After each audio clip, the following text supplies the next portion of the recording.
మీ business ఏదైనా మీ ఊర్లో promotion చేయాలంటే అది సుమన్ టీవీతోనే సాధ్యం. ఇప్పుడే సంప్రదించండి. గౌరీ జగన్మాతృకా యస్యేష్టానుగుణం సమస్త విపదో దూరీకృతా భక్తగాః వందే తం వరరామలింగతనయం శ్రీవిఘ్ననాథం సదా ఈశాదుష్ట నివారణేషు నిరతా భక్తార్తి నిర్హారిణి యస్యాస్త్యుష్టతయా హి లబ్ధ విభవాః యశ్చిందంతి ద్విజేంద్రవక్షసమసౌ स्तंभान्नोद्भाव्य च प्रह्लादाख्यकबालभक्तदितिजं प्रेम्णा सदा लोकयन् ब्रह्मेन्द्रादिसुरैर्सदा नुतगणः संस्तूयमानो मुदा पायाद्धर्मपुरीश्वरो नरहरिः कुर्वन् सदा मङ्गलम् व्यासाय विष्णुरूपाय व्यासरूपाय विष्णवे नमो वै ब्रह्मनिधये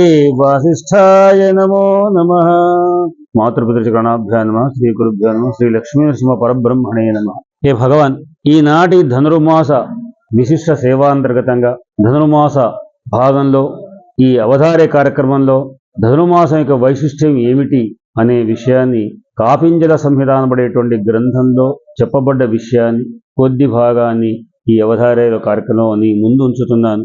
దయతో నా ఈ భాషను అనుగ్రహించవలసిందిగా కోరుతున్నాను. పూర్వంలో శౌనకాది మహర్షులు సూత మహర్షిని ఈ ధనుర్మాసం యొక్క వైశిష్ట్యం ఏమిటి, చాలా చాలా గొప్పదని చెప్తుంటారు కదా, ఏమిటిది అని అడిగితే అప్పుడు ఆ మహర్షి, ఓ మహర్షులారా, ఇదే ప్రశ్నను నారద మహర్షి ఇంత క్రితం పూర్వకాలంలో బ్రహ్మదేవుడిని అడిగాడు. అప్పుడు బ్రహ్మదేవుడు చెప్పిన విషయాన్ని నేను నీకు చెప్తున్నాను అంటూ బ్రహ్మదేవుడు చెప్పినటువంటి అనేకమైన ధనుర్మాసం యొక్క వైశిష్ట్యాన్ని చెప్తూ ఆ సమయంలో నారదుడు అడిగాట, తాతకేన విధానేన ధనుర్మాస ప్రపూజనం విధినా కేన కర్తవ్యం తత్ర కా నామదేవత. హేభం, తాత అంటే ఓ నాన్న. సంస్కృతం తాత అనే పదానికి నాన్న అనే అర్థం, తండ్రిని సంబోధించడం. నారద మహర్షి బ్రహ్మదేవుని యొక్క మాంసపుత్రుడు, అంతరంగా ఉన్నటువంటి వ్యక్తి కనుక ఆయన అడుగుతున్నాడు, ఈ ధనుర్మాసం పూజను విశిష్టమైన పూజ, దీంట్లో చేదైనటువంటి విశేషాలు ఏమిటి, ఈ నెల రోజు ఏం చేయాలి అనే విషయాన్ని మీరు బాగా చెప్తున్నారు. అసలు ధనుర్మాస పూజ ఎట్లా చేయాలి, ముఖ్యంగా ఏ విధానంతో చేయాలి, ఇంతకు ఏ దేవతను ప్రతిమని కానీ అది కానీ పెట్టి పూజించాలి, ఏ దేవతను అధిష్ఠించి పూజించాలి, దేవత యొక్క కదావా పరిపూర్ణం స్యాదు, అసలు ఎప్పుడు మొదలు పెట్టాలి ధనుర్మాస పూజ అనేటువంటిది. ఎందుకంటే చైత్ర వైశాఖాలు అనబడేటువంటి పేర్లతో ఉన్నటువంటి 12 నెలలు కానీ ధనుర్మాసం అనేటువంటి పేరుతో దాంట్లో లేదు కదా. మరి ఈ ధనుర్మాసం అనేటువంటిది ఏమిటి, ఎప్పుడు ప్రారంభమవుతుంది, ఎప్పుడు ముగిస్తుంది, ఈ పూజలు కూడా ఎప్పుడు మొదలు పెట్టాలి, ఎప్పుడు ముగించాలి అనే విషయాన్ని అంతటి కూడా ఉపక్రమం అంతా కూడా చెప్పవలసింది, ఎప్పుడు సమాప్తి చేయాలి అనే విషయాన్ని కూడా చెప్పవలసింది ఓ పితామహ అని అడిగితే అప్పుడు ఆ బ్రహ్మదేవుడు చెప్తున్నాడు, ఉదయాత్ పంచఘటికాత్ ప్రాతరుత్థాయ యత్నతః స్నానం కృత్వా ప్రథమతో నిత్యకర్మ సమాచరేతు. ధనుర్మాసం అనేది మనకు చాంద్రమానాలేమో చైత్రం వైశాఖం అని చంద్రుని యొక్క ప్రమాణంతో తీసుకునేటువంటివి. ఈ చంద్రుడు పున్నమ నాడు ఏ నక్షత్రంతో కూడుకుంటాడో ఆ నక్షత్రం పేరుతోని ఆ మాసం వస్తుంది. ఇది చంద్రుని యొక్క లెక్క. అంటే మన భారతదేశం అనేకమైనటువంటి విధానాలు ఉన్నాయి, కాలాన్ని నిర్ణయించేటువంటి యొక్క విధానం.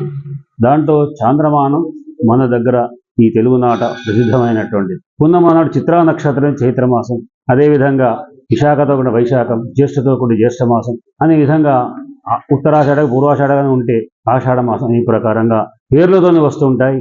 కానీ సూర్యుని లెక్క కూడా ఉన్నటువంటి సౌరమాన విధానం కూడా ఉంది. అట్లానే బార్హస్పత్యమానం బృహస్పతి యొక్క వాదంతో, అట్లానే నక్షత్రమానం నక్షత్రంతో ప్రధానంగా ఉన్నటువంటిది ఉంది. కనుక ఈ ప్రకారంగా ఉన్నటువంటి ఈ మాస క్రమంలో సూర్యుడి లెక్కలో సూర్యుడు ఏ రాశిలో ప్రవేశిస్తాడో ఆ రాశితోని నెల రోజులు ఆ పేరుతోనే ఉంటాయి. ఇది ఒక రకంగా చెప్పాలంటే తేదీల ప్రకారంగా వస్తుంది. డిసెంబర్ 17 అంటే మనకు ఇంగ్లీష్ మాన లెక్క పెడితే కానీ మనకు అర్థం కాదు కనుక నిజానికి ఇంగ్లీష్తో మనకు సంబంధం లేదు, ఇంగ్లీష్ మాసాలతో సంబంధం లేదు. కానీ మనం అదే ప్రమాణంగా తీసుకుంటున్నాం. జనవరి 1 అంటే ప్రపంచంలో ఇంకా ఇంతకంటే గొప్పనైతే పండుగ లేదు అన్నంత గొప్పగా తీసుకుంటున్నాం. నిజానికి అది కాదు. జనవరి 1 నాడు ఏ విధమైనటువంటి పుణ్యకర్మ ఏమీ లేదు, భగవంతుడి కానీ అది కానీ ఏ విధంగా లేదు. కొంతమంది ఈ సంవత్సరం మొదటి రోజు కదా ఏం చేస్తే అది చేస్తున్నారు, అది సంవత్సరం రోజు అనేటువంటి మన విధానం, మన భారతీయ విధానం సంప్రదాయం కాదు. సూర్యుడి లెక్కలో ఒక రోజు అంతే, 17 నాడు, డిసెంబర్ 17 నాడు సూర్యుడు మూలా నక్షత్రంలోకి ప్రవేశిస్తాడు. దాంతో ధనుర్మాసం ప్రారంభమవుతుంది. మకర మాసం జనవరి 14 నాడు మకరంలోకి ప్రవేశిస్తాడు. అక్కడి నుంచి మకర మాసం స్టార్ట్ అవుతుంది. ఈ నెల రోజులు కూడా ధనుస్సులో ప్రతి ధనుర్మాసం. అట్లానే ప్రతి 12 నెలలు 12 మాసాల పేర్లతో ఉన్నాయి. మేషమాసం, వృషభ మాసం, మిథున మాసం, కర్కాటక మాసం అంటూ ఇట్లా ఉన్నాయి. దీంట్లో ధనుర్మాసం అనేది డిసెంబర్ 17, 16, 17 దాదాపుగా వస్తుంది. ఇటువంటి నెల రోజులు కూడా దేవతలకు ఈ సంవత్సరం అంతా ఒక రోజు కింద లెక్క. కనుక ధనుర్మాసం అనేది దేవతల దృష్ట్యా ఇది ప్రాతకాలం, సూర్యోదయ పూర్వం, మకర సంక్రాంతి దేవతలకు సూర్యోదయ సమయం. అంటే ఆ రోజు సూర్యుడు మనకు తెల్లవారు 6 గంటలకు ఎట్లానో ఆ సమయం. దానికంటే ముందే లేవాలి. అంటే మనం కూడా మన లెక్క ప్రకారంగా ప్రొద్దున్నే సూర్యోదయం కంటే ముందే లేచి స్నానాలు చేయాలి. ఆ సమయంలో సంధ్యావన కర్మలుగా చేయాలి, అనుష్ఠానం చేయాలి, జపతపాలు చేయాలి, పిల్లలను చదువుకోమనాలి. బ్రాహ్మీ ముహూర్తం అంటే బ్రహ్మ అంటే బ్రహ్మదేవుని యొక్క భార్య బ్రాహ్మీ సరస్వతీదేవి యొక్క ముహూర్తం. చాలా ఉత్కృష్టమైనటువంటి సమయం. ఆ సమయంలో ఎవరు ఏది చేస్తే మనఃపూర్వకంగా, శ్రద్ధాపూర్వకంగా ధ్యానాహన పూజలు కానీ, జపతపాలు కానీ, చదువు కానీ, ఇవన్నీ కూడా ఆ సమయంలో చేసేటువంటివన్నీ కూడా వాళ్లకు ఫలితాన్ని ఇస్తాయి, మంచి ఫలితాన్ని ఇస్తాయి. కనుక దేవతలకు ఈ బ్రాహ్మీ ముహూర్తం చాలా గొప్పనైనటువంటిది. భగవంతుని అర్చించాలనే విధంగా వాళ్ళు కార్తీక మాసం అందుకొరకు స్నానాలు అంటారు. దానికంటే ముందు స్నానాలు చేస్తాం. అంటే దేవతల స్నాన సమయం అది. ఆ తర్వాత పూజ సమయం ఈ ధనుర్మాసం. ఈ సమయంలో పూజలు చేయాల్సింది. కనుక ఇప్పుడు పూజలు, భగవంతుడికి పూజ చేయించడం అనేటువంటిది ధనుర్మాసంలో చేయాలి. కనుక ఈ నెల రోజులు కూడా పూజ చేయాలి. ఎప్పుడు లేవాలి? ఉదయాత్ పంచఘటికాత్ ప్రాతరుత్థాయ యత్నతః. మనకు ఘడియలు అంటాం. 60 ఘడియలు ఒక దివసం. ఈ 60 ఘడియల్లో అంటే ఏమిటి? 2:30 ఘడియలు ఒక గంట.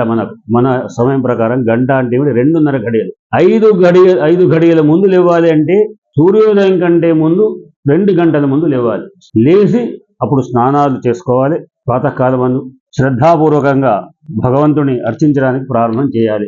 నిత్య కర్మలు కూడా చేయాలి, సంధ్యావన కర్మలు చేయాలి. కానీ అట్లా ఉంది కదా అని నేను రోజు గంట సేపు జపం చేస్తాను, గాయత్రి జపం చేస్తాను, ఇప్పుడు కూడా అదే ప్రకారం చేస్తానంటే కాదు. సంక్షిప్తంగా చేయమన్నారు. ఎందుకంటే ఈ 2 గంటల్లోనే పూజలన్నీ పూర్తి చేసుకోవాలి. అందుకొరకు నిత్య కర్మలు ఏవైతే ఉన్నో సంధ్యావన కర్మలు అది ప్రాతకాల ప్రాత సంధ్య మాత్రమే, మిగతా కావు మిగిలినటువంటి. కనుక ఈ సమయంలో సంక్షిప్తంగా నిత్య కర్మలు చేసి ఆ తర్వాత ఏ విధంగా ద్వాదశి రోజు అంటారు. ఏకాదశి నాడు, ఇవాళ ఏకాదశి నాడు ఏ ప్రకారం నిరాహారమైనటువంటి వ్యక్తి తెల్లవారి ద్వాదశి నాడు సంక్షిప్తంగా చేయమన్నారు. ద్వాదశి సమయం దాటక ముందు భోజనం చేయాలి. చేస్తేనే ఏకాదశి యొక్క ఫలితం వస్తుంది. నేను ద్వాదశి కూడా నిరాహారం ఉంటామంటే ఏకాదశి ఫలితం ఉంటుంది. కనుక ఏకాదశి యొక్క నియమం ముగించాలి అంటే ద్వాదశి నాడు పారణ చేయడం అంటారు. ఈ పారణ సమయం తొందరగా చేయాలి కనుక దానికంటే ముందు సంక్షిప్తంగా నిత్యకర్మలు పూజలు కానీ చేయమన్నారు. ఇదే ప్రకారం ధనుర్మాసంలో కూడా ప్రాతకాలం సంక్షిప్తంగా చేసి ఆ తర్వాత వేదమాత జపం చేసి గాయత్రి జపం చేసి యథోచితమైనటువంటి దేవ పూజ నిత్యకర్మలు ఈ విధంగా తనకు రోజు ఉండేటువంటి దేవతా పూజలు ఏమంటే అవి కూడా చేసి ఆ తర్వాత ఈ ధనుర్మాస విశిష్ట పూజ చేయాలి. యథా సంకోచ్య తత్కర్మ భుంక్తే ద్వాదశీ దినే తథా ప్రాతర్ ధనుర్మాసే సర్వకర్మాల్పజే. అంటే ఈ విధంగా అన్నీ కూడా అల్పంగా చేసి ఈ ప్రాతకాలం అని చేయాలి. ఒక ప్రతిమను పెట్టుకొని బంగారు ప్రతిమను తయారు చేయమన్నారు. ఆ ప్రతిమ ఏమిటి? భగవంతుడి ప్రతిమ. ఏ భగవంతుడు అంటే మధుసూదనుడు అనబడేటువంటి పేరుతోని ఆ మహావిష్ణు యొక్క ప్రతిమను తయారు చేయమన్నాడు. ఎంత ఉండాలి? ఇంట్లో విగ్రహాలు ఎంత ఉండాలి అనే ప్రమాణం ఉంది. నాకు భక్తి బాగా ఉంది కనుక నేను ఒక 20 అడుగుల దేవతను పెట్టుకుంటానంటే కుదరదు. కనుక సంక్షిప్తంగా అంగుళి పరిమితంగా కంటే కూడా తక్కువ ఉండాలి. పెద్ద పెద్ద విగ్రహాలు పెట్టి పూజ చేయకూడదు ఇంట్లో. కనుక పంచనిష్క ప్రమాణం అన్నారు. పంచనిష్క ప్రమాణం అంటే ఒక నిష్క అంటే 5 గురిగలు. పంచనిష్కం అంటే 5 25 గురిగలు. కనుక గురిగ అంటే ఏమిటి? 100 గురిగలు 1 తులం. కనుక దాంట్లో అంటే 5 పావు తులం అని 25 గురిగలు అంటే పావు తులం. పావు తులం ఉన్నటువంటి తులం అంటే పాత లెక్క ప్రకారంగా 11.5 గ్రాములు అయితే మనం 11.65 ఆ ప్రాంతంలో ఉన్న దాన్ని ఒక తులం అంటాం. ఆ ప్రకారంగా దాంట్లో 4వ భాగం పావు తులం భాగం బంగారాన్ని తయారు చేసి విగ్రహం ప్రతి పూజించాలి. అంత బంగారం మా దగ్గర ఇక్కడ ఉందయ్యా, ఇప్పుడు ₹1,00,000 వరస్తూ 25,000 పెట్టి బంగారం తయారు చేయాలి. నా మించి కాదు అనుకున్న వాళ్ళు యథాశక్తిగా వెండి కానీ రాగి కానీ ప్రతిమను లోహ ప్రతిమ ఏదైనా కానీ చేసుకోవచ్చు అనేటువంటి తర్వాత. ఎందుకంటే విత్తశాఠ్యం నకారయేది అప్పులు చేసి ఏది చేయమని ఏ ధర్మశాస్త్రం చెప్పలేదు. నీ శక్త్యానుసారంగా నీవు చేసినటువంటి ప్రతిభతో పూజ చేయమన్నారు. కనుక ఈ ప్రకారంగా 4 రోజులు కూడా ఆ ప్రతిమకు పూజ చేయాలి ఓ మహర్షులారా అంటూ ఆ శౌనకాది మహర్షులకు సూత మహర్షి ఈ ప్రకారంగా చెప్పాడు. స్వస్తి ప్రజాభ్య పరిపాలయంతాం